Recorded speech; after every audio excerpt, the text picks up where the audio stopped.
Hello friends, நான் Tamilarasan. Welcome to Stock Hub. நம்மளோட YouTube சேனலில் தினமும் ஷேர் மார்க்கெட் கோர்சஸ் ஃப்ரீயாகவே அப்லோட் பண்ணுறாங்க. ஸோ யாருக்கெல்லாம் ஷேர் மார்க்கெட்டை கற்றுக்கிட்டு ஏர்ன் பண்ணணும்னு ஆசை இருக்கோ எல்லாமே நம்ம சேனல் சப்ஸ்கிரைப் பண்ணுங்க. இந்த கோர்ஸோடைய பேர் பிகினர் டு மாஸ்டர் ட்ரேடர். இதில் 100+ சாப்டர்ஸ் இருக்குங்க. ஸோ மிஸ் பண்ணிடாதீங்க. ஓகே ஃப்ரெண்ட்ஸ், இந்த வீடியோவில் ஒரு அருமையான ட்ரேடிங் கான்செப்டை பற்றி பார்க்க போகிறோம். அது the volcano and the volume. So volcano வால்யூம்னு சொல்லுவாங்க.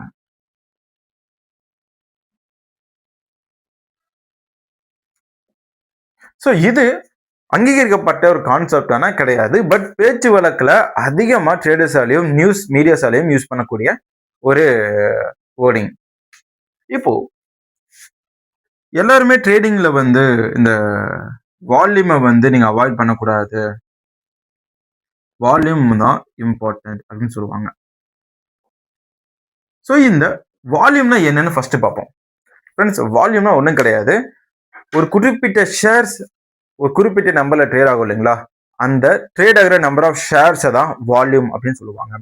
எவ்வளோ அதிகமாக ட்ரேட் பண்ணப்பட்டிருக்கு, இந்த டிரான்சாக்ஷன் அல்ல டேர்ன் ஓவர் வேல்யூ, இந்த மாதிரி நிறைய வார்த்தைகளை யூஸ் பண்ணுவாங்க. பட் சுருக்கமாக வால்யூம்ன்றது காமனாக யூஸ் பண்ணப்பட்ட ஒரு விஷயம்.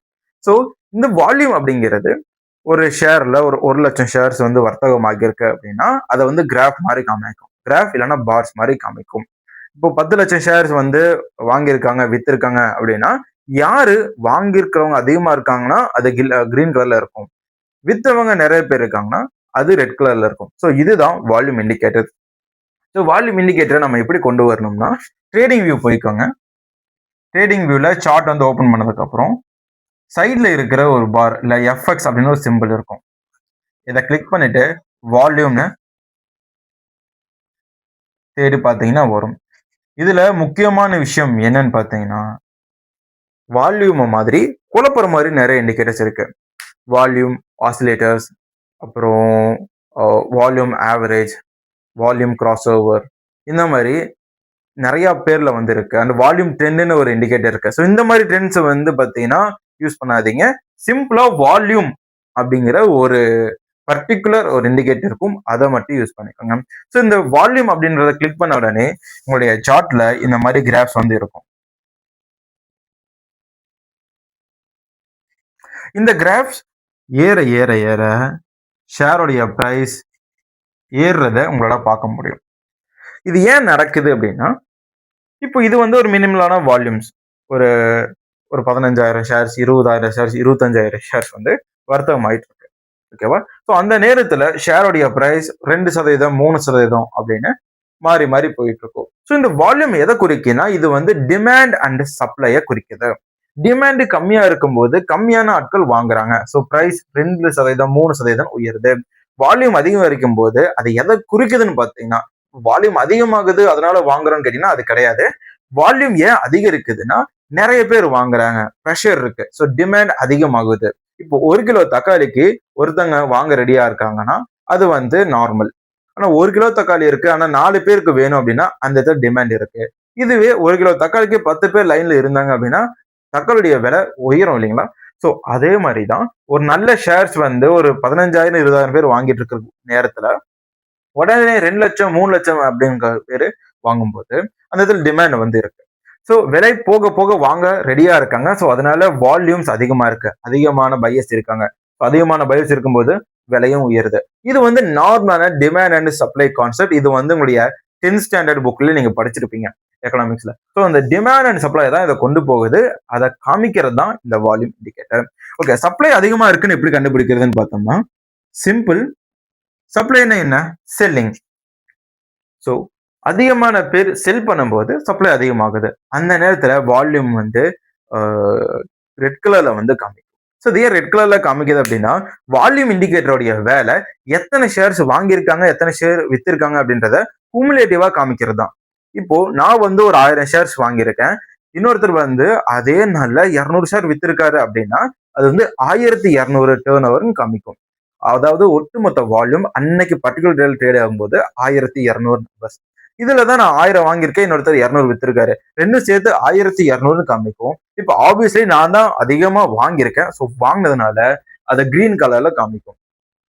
இதுவே நாங்க 2 பேரும் 500 வித்திருக்கோம் அப்படின்னா அடிஷ்னலா 1 அவர் அதிகமா வித்தாலோ இல்ல நான் அதிகமா 1 வாங்கினாலோ யாருக்கிட்ட அந்த 1 அதிகமா போதோ அவங்கள வந்து அந்த கலர் தான் காமிக்கும். உதாரணத்துக்கு மிஸ்டர் ஏ இருக்காரு, மிஸ்டர் பி இருக்காரு. ஏ வந்து 500 ஷேர்ஸ் வாங்கிட்டாங்க, பி வந்து 500 ஷேர் வித்துட்டாங்க. இப்போ மேட்ச் வந்து டிரால இருக்கு. இப்போ அடிஷ்னலா ஏ 1 வாங்கினாருன்னா கிரீன் கலர்ல மாறும். இல்ல பி 1 வித்தாரு, அதிகமா வித்தாரு, பி ஏவை விட அதிகமா வித்தாருன்னா அது வந்து ரெட் கலர்ல இருக்கும். ஸோ நம்பர் தான் யார் மெஜாரிட்டியோ அவங்களுடைய கலர் தான் வரும். ஸோ அதிகமான பேர் வாங்கியிருக்காங்க அப்படிங்கும் போது ஆப்வியஸா அது கிரீன் கலர்ல வரும். அதிகமான பேர் வித்திருக்கும் போது இதை வரும். ஸோ இதுதான் டிமாண்ட் அண்ட் சப்ளையை வால்யூம் இண்டிகேட்டர் மூலமா நம்ம பார்த்துக்கலாம். ஸோ இது ட்ரேடிங்ல எப்படி நம்ம யூஸ் பண்றோம் அப்படிங்கிறத பாருங்க. ஃப்ரெண்ட்ஸ், ட்ரேடிங்ல ஒன்றும் இல்லை, ரெசிஸ்டன்ஸ் ஏரியா வந்து வரும். Support and resistance and support area. இதை வச்சுதான் ஒட்டுமொத்த பங்கு சந்தையில இருக்கிற டெக்னிக்கல் ட்ரேடர்ஸ் எல்லாருமே ட்ரேட் பண்றாங்க. ஸோ சப்போர்ட் அண்ட் ரெசிஸ்டன்ட் இடையில மூவ் ஆகிற ஷேர்ஸோடைய ஹைஸ் அண்ட் லோஸை ப்ரெடிக்ட் பண்ணி இன்வெஸ்ட் பண்ணி ப்ராஃபிட் வந்து சம்பாதிக்கிறாங்க. ஸோ இதுக்கு இடையில போயிட்டு இருக்கும்போது அதிகமான வால்யூம் வருதுங்க. ஸோ அதிகமான வால்யூம் வரும்போது குறிப்பிட்ட அந்த ரெசிஸ்டன்ட் ஏரியாவை பிரேக் அவுட் பண்ணும். பிரேக் அவுட் பண்ணும்போது அந்த இடத்துல அதிகமான பேர் பை பண்றாங்க, அதிகமான ப்ரெஷர் இருக்கு அப்படின்றத டெக்னிக்கல் அனாலிசிஸால ஈஸியா கண்டுபிடிக்க முடியும். அந்த நேரத்துல என்ட்ரி எடுத்து ப்ராஃபிட் வந்து பண்ணுவாங்க.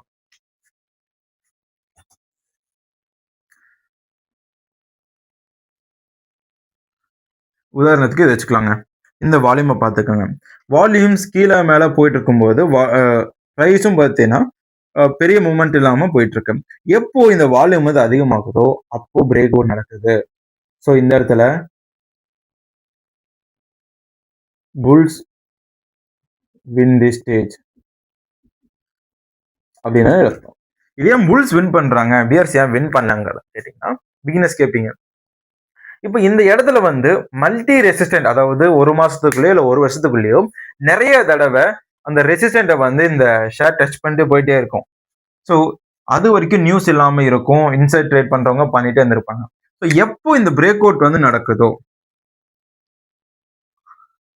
சாரி இப்போ இந்த சேனலுக்குள்ள வந்து ட்ரேட் ஆகிட்டே இருக்கும்போது மேலே வரும்போது புல்லிஸ்னும் கீழே இறங்கும் போது பியரிஷ் அப்படின்னு சொல்லுவாங்க.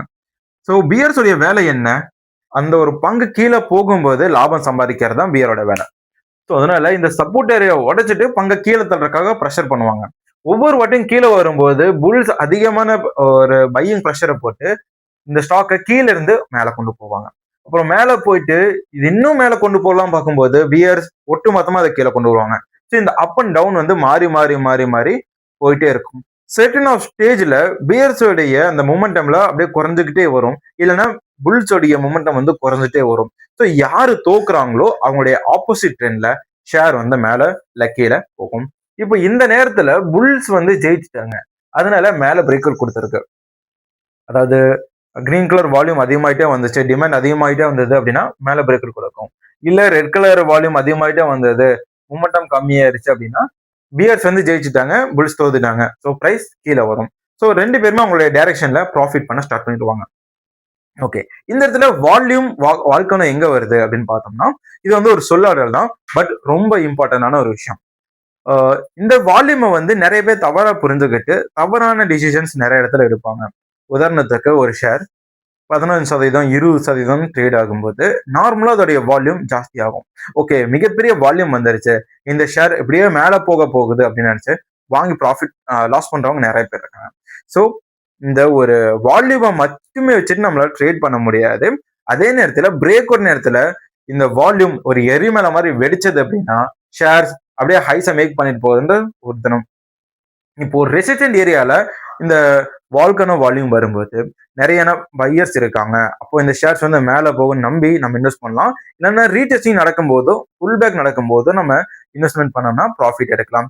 இதுவே மிட் ரேஞ்சில் ஒரு ஷேர் வந்து இப்படி போயிட்டு இருக்கு, சம்மந்தமே இல்லாம ஒரு நாள் ஹை வந்து போயிருக்கு, வால்யூமும் பார்த்தீங்கன்னா இப்படி ஹை ஆயிருக்கு அப்படிங்கும்போது இது வந்து ஃபேக்கான ஒரு வால்யூமா இருக்கலாம். இல்லைன்னா இந்த ஒரு வால்யூம் அதிகமானதுக்கு காரணம் ஏதாவது ஒரு நியூஸா இருக்கலாம், சடனான ஒரு பாசிட்டிவான ஒரு வைபா இருக்கலாம். ஸோ அதனாலதான் இந்த வால்யூம் வந்திருக்கே தவிர, இந்த வால்யூம்னால இந்த ஷேர் மேல போகும்னா போகாது.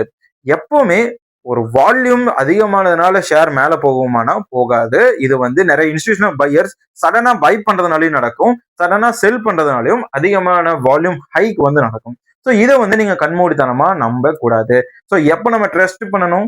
ரெசிஸ்டன்ட் ஏரியாவா பிரேக் அவுட் பண்ணும்போது, இல்லைன்னா சப்போர்ட் ஏரியாவை பிரேக் அவுட் பண்ணும்போது. அதுக்கு பதிலா இந்த இடையில இந்த ரேஞ்சை வந்து உடைச்சிருச்சு, ரேஞ்சில் வால்யூம் அதிகமா வந்துருச்சு நம்ப கூடாது. இது இன்ஸ்டிடியூஷனல் பையர்ஸ் உடைய ஒரு கேமா கூட இருக்கலாம். அந்த ட்ராப்ல மாட்டிட்டுனா நீங்க வந்து அதிகமான நஷ்டம் வர்றதுக்கான வாய்ப்புகளும் இருக்கு. அப்புறம் இன்னொன்னு ஏரியா இருக்கு. கரெக்டான ரெசிஸ்டன்ட் ஏரியால ஒரு 10 ரூபா 15 ரூபா ட்ரேட் இருக்கக்கூடிய ஷேர்ஸ் பிரேக் அவுட்டும் கொடுக்கும், வால்யூமும் ஜாஸ்தி ஆகும். ஸோ அந்த நேரத்தில் 20% 15% கூட இந்த ஷேர் வந்து க்ளோஸ் ஆகலாம். அப்பர் சர்க்கியூட்ல கூட க்ளோஸ் ஆகலாம். ஸோ இப்போ அப்பர் சர்க்கியூட்ல க்ளோஸ் ஆகும்போது நிறைய பேர் என்ன பார்ப்பாங்க? கேண்டில் எப்படி இருக்குன்னு பார்ப்பாங்க. ஸோ அப்போ புல்லிஷ் மார்போஸா இருக்கும். Most of the upper circuit stocks எல்லாமே மார்போஸா தான் வரும். சில இதில் தான் பார்த்தீங்கன்னா ஹேமர் பேட்டர்ன் மாதிரியான சிக்னல் கூட வரும். இப்போ இந்த நேரத்தில் புல்லிஷ் மார்போஸா வந்துருச்சு, வால்யூம் ஜாஸ்தியா இருக்கு, பிரேக் அவுட்டையும் தாண்டிடுச்சு. அப்போ இது பிரேக் அவுட் தானே பழகிட்டு இருக்க ட்ரேடர்ஸ் நம்பி ஏமாந்துருவாங்க. சில நேரத்தில் ப்ரோ ட்ரேடர்ஸ் கூட ஏமாந்துருவாங்க. இந்த நேரத்தில் ஏமாறாம இருக்கிறதுக்கான காரணம் சரி இருக்கிறதுக்கான விஷயம் என்னன்னு பார்த்தீங்கன்னா, ஒரே நாள்ல வால்யூம் அதிகமா வந்ததுன்னா நம்பக்கூடாது. அதனாலதான் இதை வால்கனோ வால்யூம் சொல்றான். ஸோ வால்கனோ வால்யூம்ல 2 விஷயங்கள் இருக்கு. ஒன்னு ஒரே நாள்ல ஹைக் ஆகிறது, அது வந்து ஃபேக். ஆனா இன்னொரு வால்கனோ இருக்கு, தொடர்ச்சியா ஒரு 4-5 நாட்கள் சின்ன சின்ன ஹைஸ்ல வந்து வால்யூம் ட்ரேட் ஆகும். அதாவது ஒரு நாளைக்கு 10,000 பேர் வாங்குவாங்க, அதுக்கு அடுத்த நாள் 15,000, அப்புறம் 13,000 பேர் தான் வாங்குவாங்க, 17,000 13,000, மீண்டும் 21,000 பேர் வாங்குவாங்க, மீண்டும் ஒரு 15,000 ரூபாய், இந்த மாதிரி ஏத்த இறக்கமா வாங்கிட்டு இருக்கும். பட் ப்ரீவியஸா வந்தது பார்த்தீங்கன்னா 3,000 5,000 6,000 அந்த மாதிரியான வால்யூமா இருக்கும். பட் இப்போ பார்த்தீங்கன்னா 15,000 12,000 17,000 இப்படி வந்து கிராஃப் போகும். ஸோ இப்படி கிராஃப் ஏறும் போதும் கேண்டில்ஸ்டிக்ஸ் வந்து ஃபுல் க்ளோஸா இருக்கும். பட் அதிகமான பர்சன்டேஜ்ல மூவ்மெண்டம் இருக்காது. ஏன்னா அந்த இதுல கேண்டில்ஸ்டிக்ஸ்ல வந்து ப்ரெஷர் இருக்கும். ஸோ வால்யூம் போயிட்டே இருக்கு. சடனா பிரேக் அவுட் கொடுக்கும்போது அந்த வால்யூம்ஸ் உடனே 21,000 இருந்து 50,000 இல்ல 60,000 ஹைக் ஆகும். அப்படி ஹைக் ஆகும்போது வர்ற பிரேக் அவுட் தான் ரியல். உடனே ஒரே நாள்ல வந்தது அப்படின்னா அது ஃபேக்கான அவுட்டா இருக்கும். அது mutual funds, insurance buyers, NRIs யாரா வேணா இருக்கலாம். அந்த ஃபேக்கான ஒரு இன்டென்ஷனை கிரியேட் பண்ணுவாங்க. ஸோ அடுத்த நாள் ரிட்டர்ன் இன்வெஸ்டர்ஸ் பை பண்ணும்போது அந்த இன்ஸ்டிடியூஷனல் பையர்ஸ் செல்லர்ஸா மாறி வெளியே வந்துருவாங்க. ஸோ புல்லிஷ் மார்போசா மாதிரியான பேட்டர்ன்ஸ் சின்ன சின்ன ஸ்டாக்ஸ்ல வரும்போதோ இல்ல இர்ரிலவெண்டான ஏரியால பிரேக் அவுட் வரும்போது நீங்க தவிர்க்கணும். அதே நேரத்துல ஒரே நாள்ல வால்யூம் ஹைக் ஆச்சுன்னா அதை நீங்க தவிர்க்கணும். இன்னொரு விஷயம் இருக்கு. இந்த சீன்ல பாத்தீங்கன்னா ஷேர் வந்து பிரேக் அவுட் கொடுக்கும் with low வால்யூம்ல.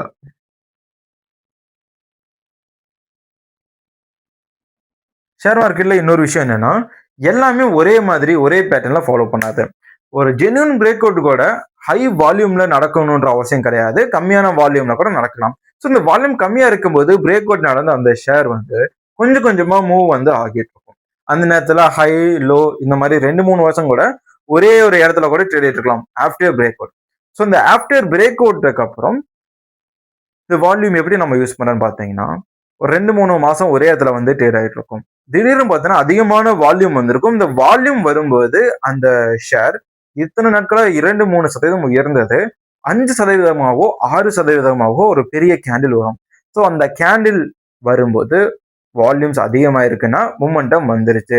After break out momentum வர்றது சாதாரணமான விஷயம். ஸோ அந்த ஒரு இடத்துல நீங்க பை பண்ணீங்கன்னா ஷேர் அப்படியே மேல ஸ்கை ராக்கெட் மாதிரி போகும். ஸோ இதனால தான் நிறைய பிரேக் அவுட் கொடுத்த ஸ்டாக்ஸை வந்து வாங்காம பிற்காலத்துல ஃபீல் பண்ணவங்க நிறைய பேர் இருக்காங்க.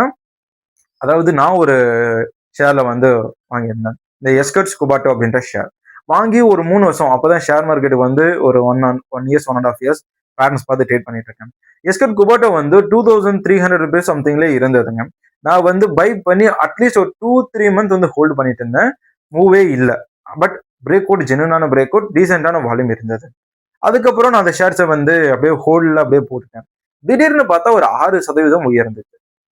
ஸோ 6% உயர்ந்துச்சு. ஓகே, இன்னைக்கு கீழே தான் போயிட்டு இருக்குமோ மேலே போயிட்டு இருக்குமோன்ற ஒரு டவுட்லேயே நான் விட்டுட்டேன். அதுக்கப்புறம் பார்த்தீங்கன்னா சடன்னு அடுத்த 2 மாசத்துலயே 4000 ரூபாய் வந்துருச்சு. இப்போ கூட ஷேர் மார்க்கெட்ல அந்த பேட்டர்ன் இருக்கும். போய் வரைஞ்சு பாருங்க. ஸோ இந்த மாதிரி பிரேக் அவுட்டுக்கு அப்புறம் ஒரு வால்யூம் இல்ல ஒரு மொமெண்டம் வருதுன்னா அது கப்புன்னு பிடிச்சுக்கோங்க. மோஸ்ட் ஆஃப் டைம் ரீடெஸ்டிங் நடக்கும்போது வால்யூம் ட்ரைனா இருக்கும்போது நமக்கு நம்பிக்கை இருக்காது. அந்த மாதிரி நேரத்துலயும் நீங்க அதை வந்து ஹோல்டு பண்ணாதான் உங்களுக்கு வந்து ப்ராஃபிட் கிடைக்கும். இப்போ நான் சொன்னது உங்களுக்கு புரிஞ்சிருக்கும் நம்புறேன். யாருக்கெல்லாம் புரியலையோ கீழே வந்து கமெண்ட் பண்ணுங்க. வேற ஏதாவது ஸ்டாக் மேல டவுட் இருக்கு அப்படின்னா கீழே கமெண்ட் பண்ணுங்க. தேங்க்ஸ் ஃபார் வாட்சிங். டாடா. பை.